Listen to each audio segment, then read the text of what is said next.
सभी को नमस्कार। आज हम पढ़ रहे हैं इंडियन ज्योग्राफी घटना चक्र 2022 की सीरीज में। इससे पहली क्लास लेक्चर नंबर 16 में हम लोगों ने भारतीय राष्ट्रीय कांग्रेस के बारे में समझा था, उसके नोट्स के बारे में पढ़ा था। साथ ही उससे लगभग 28 या 29 एमसीक्यूज़ हम लोगों ने कंप्लीट कर लिए थे। और आज हम उसी सीरीज में भारतीय राष्ट्रीय कांग्रेस के जो बचे हुए एमसीक्यूज़ हैं हम उनको आज सॉल्व करेंगे और आपको बताते चले कि यूपीपीसीएस और एमपीपीसीएस जो आगामी परीक्षा आपकी मई में होने वाली है उसके लिए बेहतरीन तरीके से यहाँ कंटेंट चलाया जा रहा है प्रीवियस ईयर पेपर के साथ, जो घटना चक्र जो कि सबसे इंपॉर्टेंट रोल प्ले करती है। तो आप लोग एनवायरनमेंट की सीरीज को एंजॉय कर सकते हैं, साइंस की सीरीज एंजॉय कर सकते हैं, पॉलिटी की कर सकते हैं, साथ ही साथ ज्योग्राफी की एंजॉय कर सकते हैं और हिस्ट्री की चली रही है। तो लगभग सभी सब्जेक्ट को हमने शुरू कर दिया है और आप लोग जो है कि देख सकते हैं चैनल पर बहुत अच्छे से प्यार मिल रहा है, बहुत आप लोगों के कमेंट्स आ रहे हैं और वीडियो बहुत अच्छे से जो है कि आप लोग पसंद करते हैं। तो मुझे बहुत मोटिवेशन मिलता है ताकि हम लगातार आपके लिए क्लासेस चलाते रहें और जल्दी ही हमारा टारगेट रहेगा कि मार्च के लास्ट में ख़त्म कर दें इसको, ताकि आपके पास पूरा 1 महीने का समय मिले अप्रैल का, जिससे आप अच्छे से रिवीजन कर सकें। तो शुरू करते हैं हम आज की क्लास को और इसमें हमने क्वेश्चन नंबर 28 तक कर लिए थे और 29 नंबर से आज हम शुरू करेंगे। चलिए, यहाँ पे रहा हमारा क्वेश्चन नंबर 29। आइए क्वेश्चन पर आते हैं हम लोग। क्वेश्चन नंबर 29 है, निम्नलिखित में से कौन भारतीय राष्ट्रीय कांग्रेस का अध्यक्ष कभी नहीं चुना गया था? कभी नहीं चुना गया था बाल गंगाधर तिलक जी। कभी इनको भारतीय राष्ट्रीय कांग्रेस का अध्यक्ष नहीं बनाया गया और इन्हीं को उग्रवादी दल जो थे 1907 में सूरत अधिवेशन का अध्यक्ष बनाना चाहते थे और इसी वजह से इसमें एक विभाजन भी देखने को मिला हमें कांग्रेस का, जो सूरत विभाजन होता है जिसमें उग्रवादी और उदारवादी दोनों दल अलग अलग हो जाते हैं। एक्सप्लेनेशन को देखते हैं। लाला लाजपत राय, जिन्हें लोग प्रायः शेर पंजाब, पंजाब सिंह कहते हैं, पंजाब का सिंह कहते हैं, 1920 में कलकत्ता के विशेष अधिवेशन में भारतीय राष्ट्रीय कांग्रेस के अध्यक्ष बने। उन्होंने अनहैप्पी इंडिया एक पुस्तक लिखी। साथ ही साथ एनी बेसेंट की बात करें तो 1907 से 33 तक थियोसॉफिकल सोसाइटी के प्रधान थी। 1916 में होम रूल लीग का गठन भी किया। 1917 में भारतीय राष्ट्रीय कांग्रेस की पहली महिला अध्यक्ष भी वो बनी थी और मोतीलाल नेहरू 1919 से 28 तक कांग्रेस के अध्यक्ष रहे हैं और 1923 में उन्होंने स्वराज पार्टी चित्तरंजन दास जी के साथ मिलकर खोली थी। परंतु तिलक महाराष्ट्र के चित्पावन ब्राह्मण थे। उन्होंने केसरी और मराठा का संपादन किया। एक डायलॉग भी दिया, स्वराज मेरा जन्मसिद्ध अधिकार है और मैं इसे लेकर रहूँगा। और साथ ही साथ यह भी एक इनके बारे में फैक्ट है कि ये कांग्रेस के कभी भी अध्यक्ष नहीं बने और ये ऐसे व्यक्ति थे जिन्होंने स्वतंत्रता आंदोलन में बहुत बड़ा योगदान दिया, लेकिन असहयोग आंदोलन में अपना समर्थन नहीं दे सके क्योंकि 1 अगस्त 1920 को इनकी मृत्यु हो गई। क्वेश्चन नंबर 30 है, निम्नलिखित में से किसने कभी भी भारतीय राष्ट्रीय स्वतंत्रता या भारतीय राष्ट्रीय कांग्रेस के अधिवेशन की अध्यक्षता नहीं की? तो बी ऑप्शन सही हो जाएगा, बाल गंगाधर तिलक। अभी हम लोगों ने इनके बारे में पूरा डिटेल से समझा। अगला प्रश्न है, लाल बाल पाल त्रिगुट का कौन सा व्यक्ति भारतीय राष्ट्रीय कांग्रेस का अध्यक्ष हुआ था? तो लाला लाजपत राय जी हो चुके थे अध्यक्ष, लेकिन तिलक जी को अध्यक्षता कभी नहीं मिली और ना ही बिपिन चंद्र पाल जी को मिली। अगला प्रश्न है इसका, भारतीय राष्ट्रीय कांग्रेस की अध्यक्ष रही हैं, भारतीय कांग्रेस की अध्यक्ष रही हैं तो एनी बेसेंट। सबसे बड़ी बात एनी बेसेंट, और इन्होंने 1917 में पहली बार महिलाओं के स्तर पर अध्यक्षता स्वीकार की थी। क्वेश्चन नंबर 33, निम्नलिखित में से किस अधिवेशन के लिए कांग्रेस ने पहली बार एक महिला को अध्यक्ष चुना? तो कलकत्ता अधिवेशन 1917, एनी बेसेंट को चुना गया था यहाँ पे। क्वेश्चन नंबर 34 है, अखिल भारतीय कांग्रेस की प्रथम महिला अध्यक्ष कौन थी? एनी बेसेंट महोदय 1917। और आपको बता दें सरोजनी नायडू 1925 में कानपुर की अध्यक्षता स्वीकार करती हैं, परंतु वो महिला के स्तर पे दूसरे नंबर पे थी, लेकिन अगर कोई भारतीय महिला की बात करेंगे तो भारतीय महिला में वो पहले स्तर पे आती हैं। क्वेश्चन नंबर 35, निम्नलिखित में से कौन भारतीय राष्ट्रीय कांग्रेस की प्रथम महिला अध्यक्ष थीं? श्रीमती एनी बेसेंट जी, कलकत्ता अधिवेशन 1917। अगला प्रश्न है, भारतीय राष्ट्रीय कांग्रेस की प्रथम महिला अध्यक्ष थी, तो यहाँ पर भी एनी बेसेंट सही जवाब हो जाएगा। 1917 में कलकत्ता अधिवेशन की इन्होंने अध्यक्षता की थी। अब यहाँ पर फिर वही प्रश्न रिपीट हो रहा है, भारतीय राष्ट्रीय कांग्रेस की प्रथम महिला अध्यक्ष कौन थी? तो श्रीमती एनी बेसेंट जी थी और इन्होंने 1917 की अध्यक्षता की थी। वहीं सरोजनी नायडू ने 1925 में कानपुर की अध्यक्षता की थी। अब यहाँ पर देखिए सरोजनी नायडू का प्रश्न आ गया कि कांग्रेस की प्रथम भारतीय महिला, कौन सी महिला? भारतीय महिला जो भारत की रहने वाली थी, तो वो उसका आंसर हो जाएगा सरोजनी नायडू और इन्होंने 1925 में कानपुर में इसकी अध्यक्षता स्वीकार की थी। यहाँ पर लिखा हुआ है कि सरोजनी नायडू प्रख्यात कवित्री थी, राष्ट्रवादी नेत्री थी, यानी कि नेता पुल्लिंग होता है और नेत्री स्त्रीलिंग होता है। 1925 में कानपुर में हुए भारतीय राष्ट्रीय कांग्रेस के 40वें वार्षिक अधिवेशन में वह कांग्रेस की प्रथम भारतीय महिला अध्यक्ष बनी। यह महात्मा गांधी की विश्वास पात्र और निष्ठावान सहयोगी थी। स्वतंत्रता संग्राम में भाग लेने पर इन्हें कई बार जेल भी जाना पड़ा। 1947 से 49 तक यह उत्तर प्रदेश की राज्यपाल रहीं और इसी के साथ वो पूरे भारत में किसी भी स्तर पर पहली महिला राज्यपाल कहलाती हैं। इंडियन नेशनल कांग्रेस की प्रथम भारतीय महिला अध्यक्ष कौन थी? तो सरोजनी नायडू को चुना गया था। अगला प्रश्न है, निम्नलिखित कथनों पर विचार करना है। कथन नंबर 1 है, भारतीय राष्ट्रीय कांग्रेस का प्रथम अधिवेशन कलकत्ता में हुआ था। गलत हो गया। बम्बई में हुआ था पहला अधिवेशन 1885 में, जिसकी अध्यक्षता व्योमेश चंद्र बनर्जी जी ने की थी और A.O. Hume, Elon Octavian Hume जो इसके संस्थापक थे, उन्हें महासचिव का पद दिया गया था और इसकी अध्यक्षता बम्बई में की गई थी। 72 प्रतिनिधियों ने उसमें भाग लिया था। तो पहला स्टेटमेंट गलत। भारतीय राष्ट्रीय कांग्रेस का दूसरा अधिवेशन दादा भाई नौरोजी की अध्यक्षता में हुआ था। जी बिल्कुल सही। 1886 में दूसरा अधिवेशन कलकत्ता में दादा भाई नौरोजी जी के द्वारा हुआ और यहीं पर इन्होंने कांग्रेस शब्द की बात भी रखी थी कि कांग्रेस नाम दे दिया जाए। दूसरा स्टेटमेंट बिल्कुल सही है। हम इसके एक्सप्लेनेशन या उत्तर को देख लेते हैं कहाँ पर।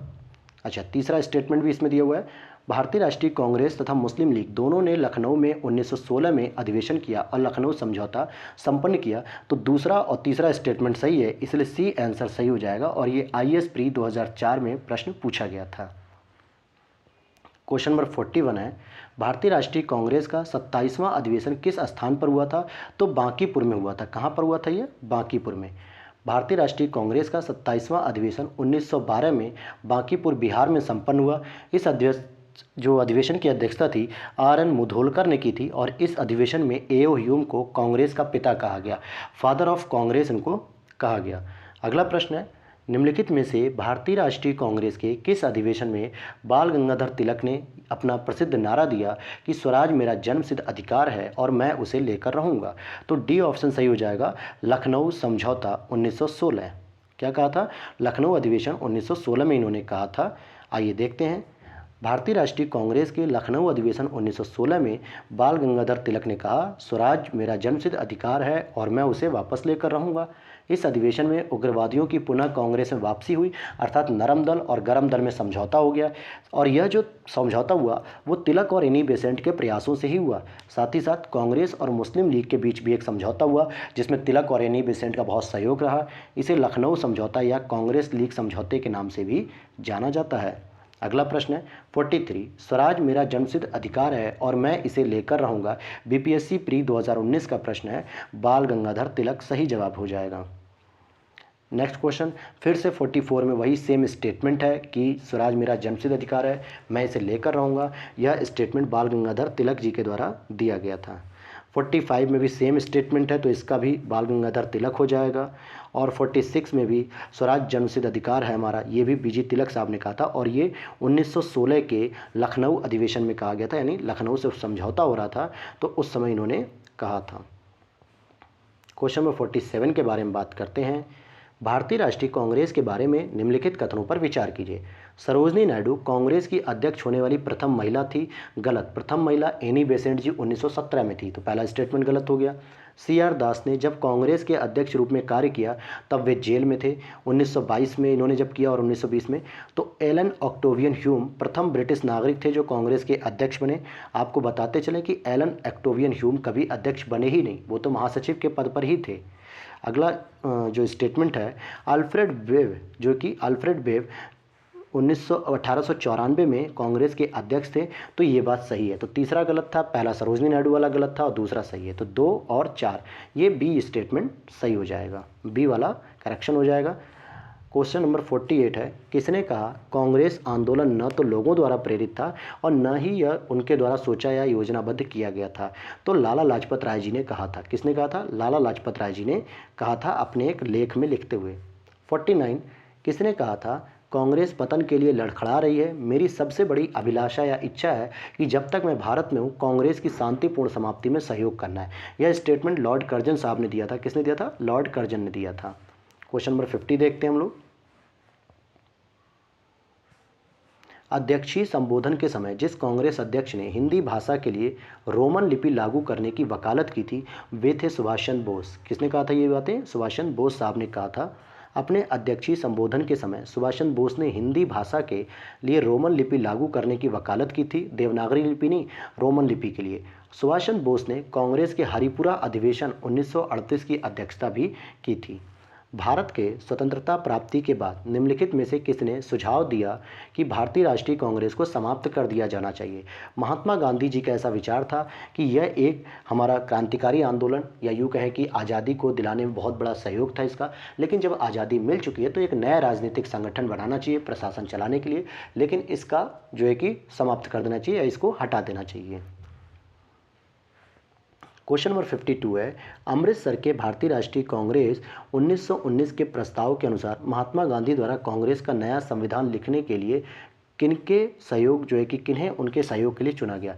बाल गंगाधर तिलक, CR दास, NC केलकर और IB सेन। तो इसका सही जवाब हो जाएगा ए ऑप्शन, जो कि 2 और 4 दे रहा है, अर्थात NC केलकर को चुना उन्होंने और CR दास को अपने साथ इन्होंने, सॉरी CR दास नहीं, IB सेन, इन 2 लोगों को चुना था इन्होंने जो गांधी जी के साथ कि नया कांग्रेस का अधिवेशन लिखने में सहयोग करेंगे। आप लोगों के दिमाग में या माइंड में अगर कोई भी क्रॉस क्वेश्चनिंग उठ रही है तो आप लोग प्लीज़ कमेंट बॉक्स में बता सकते हैं, और वीडियो कैसी लग रही है ये भी लाइक करके और कमेंट करके ज़रूर बताइए। क्वेश्चन नंबर 53 के एक अधिवेशन में कांग्रेस के एक अधिवेशन में एक गवर्नर जनरल ने भाग लिया था। उक्त गवर्नर जनरल तथा अधिवेशन स्थल निम्नलिखित में से कौन सा है? तो लॉर्ड विलिंगटन ने बम्बई 1915 में लिया था। लॉर्ड विलिंगटन ने कांग्रेस के बम्बई अधिवेशन में भाग लिया था। इस दौरान वह बम्बई का गवर्नर भी था। यह अधिवेशन बम्बई में 1915 में आयोजित किया गया। तब विलिंगटन गवर्नर जनरल नहीं था। भारत के गवर्नर जनरल और वायसराय के रूप में उसका कार्यकाल 1931 से 1936 था। क्वेश्चन नंबर 54 है, भारतीय राष्ट्रीय कांग्रेस के निम्नलिखित अधिवेशनों में से किसकी अध्यक्षता सी विजय राघव चेरियार जी ने की थी? तो नागपुर अधिवेशन जो 1920 था इसकी अध्यक्षता इन्होंने की थी। यहाँ पर देखते हैं, सी विजय राघव चेरियार ने भारतीय राष्ट्रीय कांग्रेस के नागपुर अधिवेशन 1920 की अध्यक्षता की, जिसमें असहयोग आंदोलन के प्रस्ताव को स्वीकृति दी गई असहयोग आंदोलन चलाने के लिए। वहीं लखनऊ अधिवेशन 1916 की अध्यक्षता अंबिका चरण मजूमदार ने की, जहां पे गरम दल और नरम दल का विलय हुआ, साथ ही साथ कांग्रेस और मुस्लिम लीग के बीच समझौता हुआ। जबकि गया अधिवेशन 1922 की अध्यक्षता CR दास जी ने की थी, चितरंजन दास जी ने की थी, और इसी के बाद 1923 में इन्होंने मोतीलाल नेहरू, विट्ठल भाई पटेल के साथ मिलकर 1923 में स्वराज पार्टी का गठन किया। नागपुर अधिवेशन 1920 में ही सदस्यता शुल्क को 4 आना किया गया ताकि गरीब से गरीब व्यक्ति भी कांग्रेस से जुड़ सके। क्वेश्चन नंबर 55 है, निम्नलिखित में से किस अधिवेशन में कांग्रेस ने पहली बार भारतीय रियासतों के प्रति अपनी नीति घोषित की? तो ए ऑप्शन सही हो जाएगा, नागपुर अधिवेशन जो 1920 का था। इसमें पहली बार कांग्रेस ने कहा कि हम गरीब से गरीब ग्रामीण को भी अब जोड़ना चाहते हैं, जिसके लिए हमने एक नया संविधान बनाया है, और जो शुल्क 25 आना हुआ करता था उसको घटा के 4 आना कर दिया गया। क्वेश्चन नंबर नेक्स्ट है 56, निम्नलिखित में से कौन सा कथन सत्य है? कांग्रेस के नागपुर सत्र 1920 के पश्चात प्रांतीय कांग्रेस समितियों का गठन भाषाई आधार पर किया गया था। वर्ष 1948 में कांग्रेस ने भाषाई आधार पर प्रांतों के गठन की मांग को अस्वीकार कर दिया था। बिल्कुल जो सेकंड वाला स्टेटमेंट है जिसमें JVP, ये 1948 में इनकी कमेटी थी। जवाहरलाल नेहरू, विट्ठल भाई ये जो है कि वल्लभ भाई पटेल और पट्टाभी सीतारमैया, इन तीनों की एक समिति बनी थी कि राज्यों का पुनर्गठन किया जाना चाहिए जो भाषाई आधार पर होना चाहिए कि नहीं। तो इन्होंने भी एसके दर आयोग जो कि 1948 में गठित था, इसी की तरह इन्होंने भी अपनी सिफारिश में कहा कि भाषाई आधार पर राज्यों का पुनर्गठन नहीं होना चाहिए, अदरवाइज भारत के बहुत सारे स्टेट बन जाएंगे छोटे छोटे, क्योंकि हर 10 कदम पे जो है कि भाषाएं बदल जाती हैं हमारे यहाँ। तो इसलिए दूसरा स्टेटमेंट तो गलत है, साथ ही साथ पहला स्टेटमेंट भी गलत है। तो ए और बी दोनों ही गलत है। क्वेश्चन नंबर नेक्स्ट देखते हैं हम लोग 57, 1922 में गया के इंडियन नेशनल कांग्रेस के अधिवेशन के अध्यक्ष कौन थे? अभी मैंने बताया कि CR दास, चितरंजन दास जी थे। इन्होंने 1923 में फिर अपनी एक पार्टी बना ली स्वराज पार्टी के नाम से।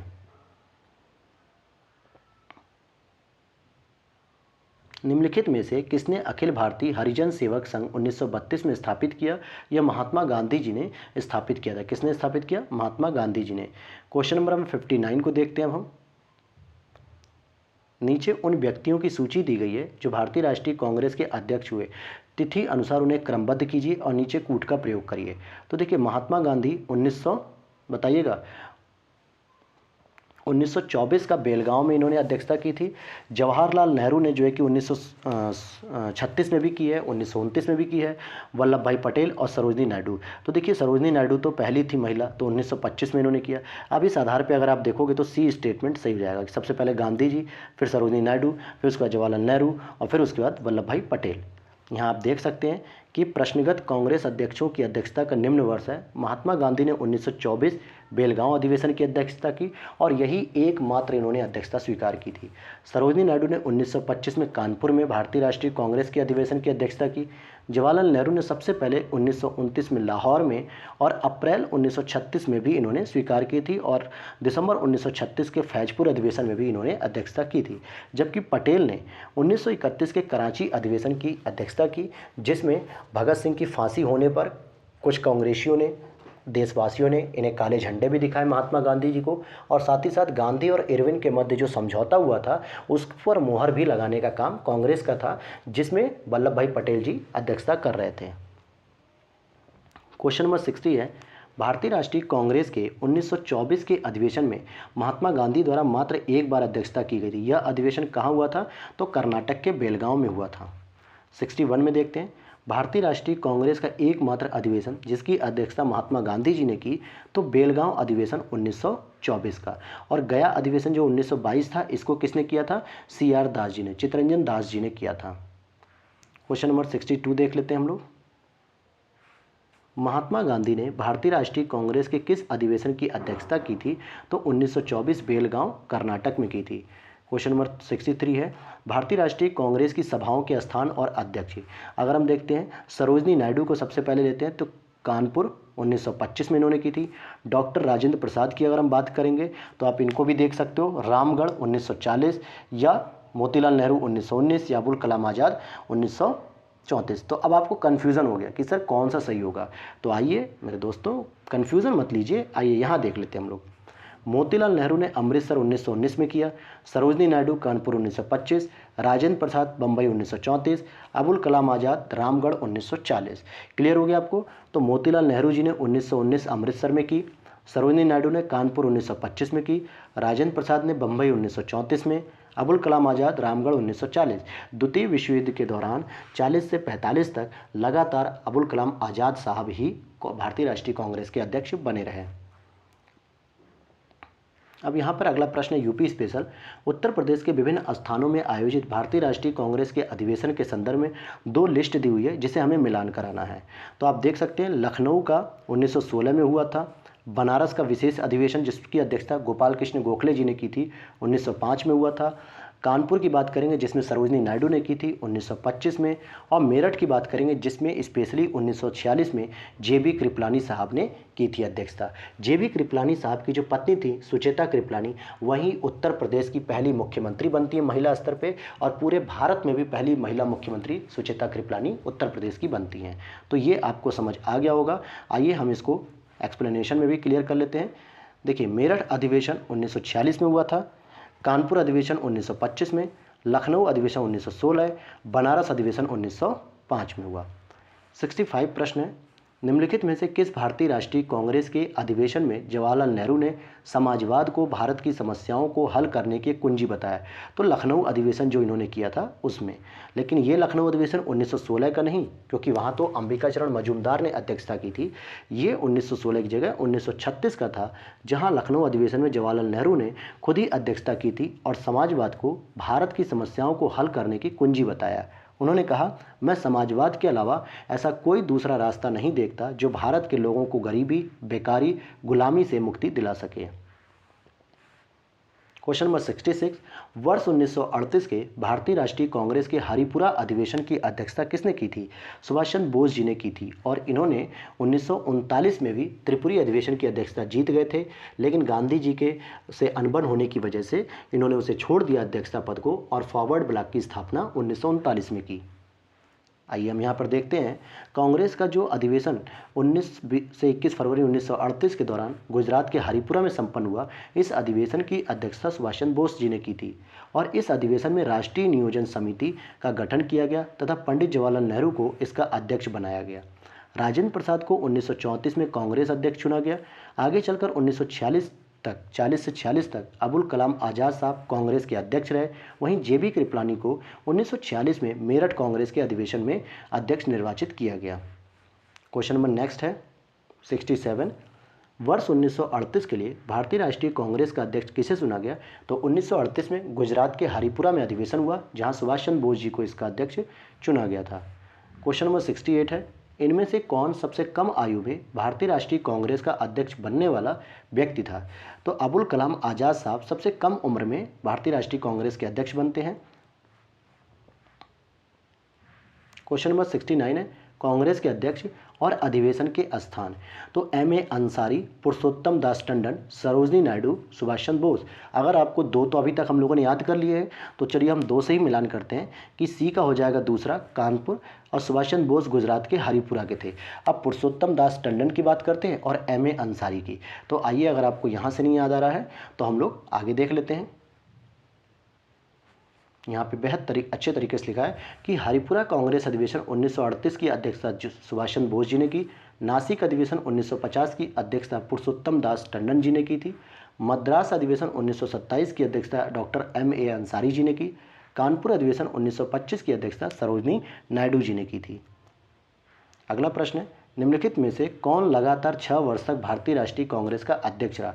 अबुल कलाम आज़ाद साहब थे जो 1940 से लेकर 46 तक थे, क्योंकि इसी दौरान विश्व युद्ध चल रहा था और विश्व युद्ध के दौरान भारतीय राष्ट्रीय कांग्रेस के अधिवेशन नहीं हो पा रहे थे, इसलिए उन्हीं को आज़ादी के मतलब द्वितीय विश्व युद्ध के दौरान उन्हीं आज़ाद साहब को, मौलाना अबुल कलाम आज़ाद जी को ही बनाए रखा गया। जब भारत स्वतंत्र हुआ उस समय कांग्रेस के अध्यक्ष कौन थे? तो जेबी कृपलानी साहब थे, जिन्होंने मेरठ में 1946 में अध्यक्षता ग्रहण कर ली थी। आप यहाँ देख सकते हैं कि जिस समय कांग्रेस मतलब भारत स्वतंत्र हुआ उस समय कांग्रेस के अध्यक्ष जेबी कृपलानी, जो कि नवंबर 1946 में मेरठ के अध्यक्ष थे और उसी समय से वो आज़ादी के समय भी अध्यक्ष बने रहे।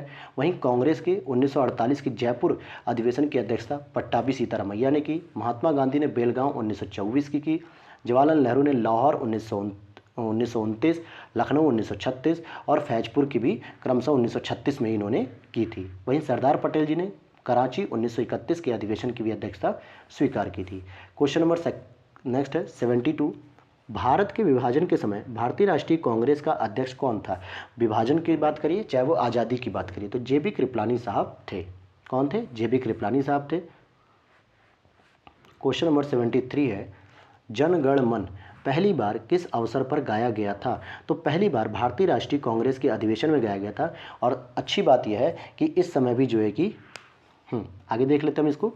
रविन्द्रनाथ टैगोर द्वारा मूल रूप से बंगला में रचित और संगीतबद्ध जनगण मन के हिंदी संस्करण को संविधान सभा ने भारत के राष्ट्रगान के रूप में 24 जनवरी 1950 को अपना लिया था और यह सर्वप्रथम 1911 के भारतीय राष्ट्रीय कांग्रेस के कलकत्ता अधिवेशन में गाया गया था। और इस समय इसकी अध्यक्षता आपके कौन कर रहे थे? कमेंट बॉक्स में आप लोग जरूर बताइएगा इसको। क्वेश्चन नंबर 74 है, भारतीय राष्ट्रीय कांग्रेस का अंतिम अधिवेशन जिसमें बाल गंगाधर तिलक ने भाग लिया था तो 1919, क्योंकि 1 अगस्त 1920 को इनकी आकस्मिक रूप से मृत्यु हो गई थी, जिसकी वजह से ये 1920 के अधिवेशन में भाग नहीं ले सके, लेकिन 1919 के अमृतसर अधिवेशन में भाग लिया था। और अमृतसर की अध्यक्षता कौन कर रहा था? हमने कुछ प्रश्नों पहले अभी पढ़ा था, मोतीलाल नेहरू जी यहाँ की अध्यक्षता कर रहे थे। क्वेश्चन नंबर 75 हम देखेंगे, लेकिन यहाँ पे अब क्वेश्चन नंबर 75 नहीं है। अगला चैप्टर आ रहा है कांग्रेस में गरम दल और नरम दल, जिसको हम लोग अगली वीडियो में कवर करेंगे, क्योंकि इस वीडियो में पढ़ने से ज़्यादा लेंथी हो जाएगी वीडियो और बोरिंग हो जाएगा। तो हम लोग नेक्स्ट वीडियो में इस चीज़ को कवर करेंगे। और आप लोग चैनल पर कंटिन्यूअस जो है कि जुड़े रहिए। जैसी वीडियो अपलोड होती है आप लोग नोटिफिकेशन आते ही आप लोग वीडियो देखा करिए, ताकि आपको तुरंत सारी अपडेट्स मिले। अगर आप लोगों के मोबाइल पे नोटिफिकेशन नहीं जा पा रहा है तो चैनल पर जाइए, उसके बेल नोटिफिकेशन जो घंटा बना होता है उस पर ऑल पर क्लिक कर दीजिए, ताकि आपको सारे इन्फॉर्मेशन, सारी जो कि नोटिफिकेशन है वो ईजिली मिलते रहे जैसी हमारी वीडियोज़ आती हैं। तो मिलते हैं नेक्स्ट वीडियो में। Thanks for watching.